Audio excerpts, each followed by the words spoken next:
సాగర తీరాన political heat peak level కు చేరుకుంటుంది. సముద్రాలకు మించి ఎత్తుకు పై ఎత్తు పాలిటిక్స్ కు తెరలేపాయి పార్టీలు. వైజాగ్ మేయర్ పీఠం సెంట్రిక్ గా అటు కూటమి ఇటు వైసీపీ ఒకరిపై మరొకరు అప్పర్ హ్యాండ్ సాధించేందుకు స్కెచ్ వేస్తున్నాయి. కూటమి అవిశ్వాసం అస్త్రంతో సీటు ఫైటు క్షణక్షణం ఉత్కంఠగా మారుతోంది. వైజాగ్ మేయర్ పీఠం ఎవరి సొంతం కానుంది? కూటమి ప్లాన్ వర్కౌట్ అయ్యేనా? YCP camp politics ఫలిస్తాయా?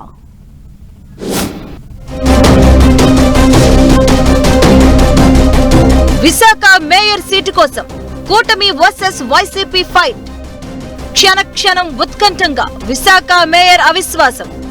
ఎత్తుకు పై ఎత్తు పాలిటిక్స్. పై చేయి సాధించేదెవరు? అధికారంలోకి వచ్చినప్పటి నుంచే గ్రేటర్ విశాఖ మేయర్ పీఠంపై కన్నేసింది కూటమి.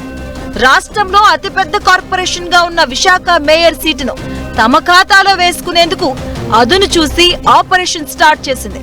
వైజాగ్ కార్పొరేషన్ పీఠం సొంతం చేసుకోవాలి అన్న 4 దశాబ్దాల కలను నెరవేర్చుకునేందుకు అవిశ్వాస అస్త్రాన్ని ఉపయోగిస్తుంది టీడీపీ. ఇక వైసీపీ కార్పొరేటర్లకు వలవేయడంలో ఫుల్ బిజీగా ఉంది. ఇప్పటికే వైసీపీ నుంచి పెద్ద ఎత్తున కార్పొరేటర్లను చేర్చుకుంది కూటమి. విశాఖ కార్పొరేషన్ లో 99 మంది కార్పొరేటర్లు ఉంటే ప్రస్తుతం ఆ సంఖ్య 97గా ఉంది. ఇక ఎక్స్ అఫీషియో సభ్యులుగా ఎంపీలు ఎమ్మెల్యేలు కలుపుకొని టోటల్ నెంబర్ 112గా చెబుతున్నారు.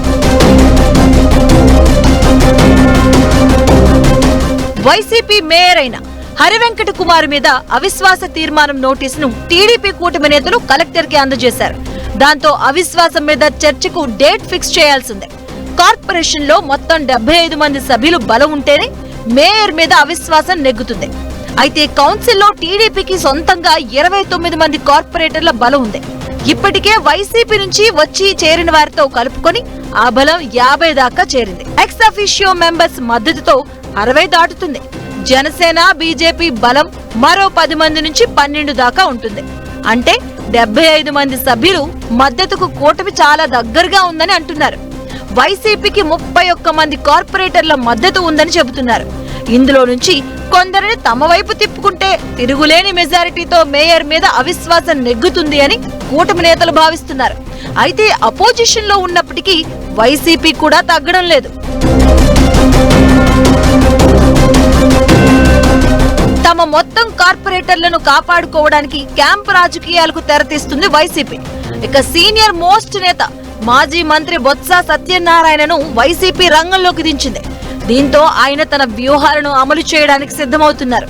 వైసీపీ తన కార్పొరేటర్లను మొత్తం కాపాడుకుంటే మేయర్ ను గద్దె దించడానికి అవసరమైన 75 మందికి కొంత లోటు ఏర్పడుతుంది అంటున్నారు. అయితే తమకు సరిపడా బలం కంటే ఇంకా ఎక్కువే ఉందని కూటమి నేతలు చెప్పుకొస్తున్నారు.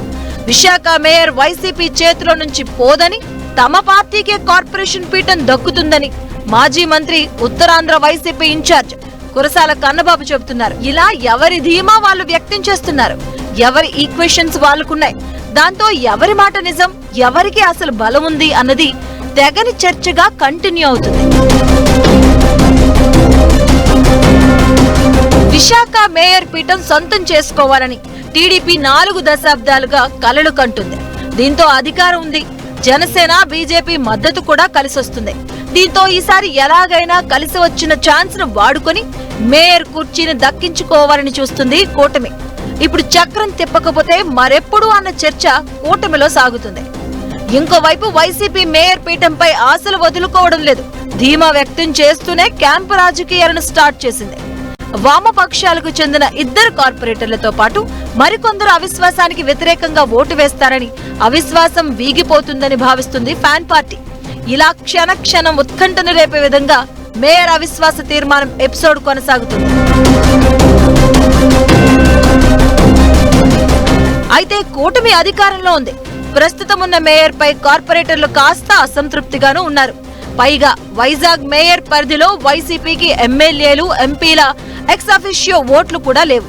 దీంతో ఫ్యాన్ పార్టీ చేతులు ఎత్తేస్తుందని, వారు వన్ సైడేనని భావించున్నాయట కూటమి పార్టీలు. కానీ అనూహ్యంగా వైసీపీ క్యాంప్ రాజకీయాలకు తెరతీయడం, బొత్సను రంగంలోకి దించడం కూటమికి ఊహించని పరిణామంగా చెబుతున్నారు. ప్రస్తుత పరిస్థితుల్లో అవిశ్వాస గండం నుంచి వైసీపీ బయటికి వస్తే ఏకంగా 5 ఏళ్ల పాటు విశాఖ మేయర్ గా పాలించిన ఘనతను ఆ పార్టీ సొంతం చేసుకోనుంది. మేయర్ పీఠం కోసం జరుగుతున్న పోరులో ఎవరిది పై చెయ్యి అన్నది వేచి చూడాలి.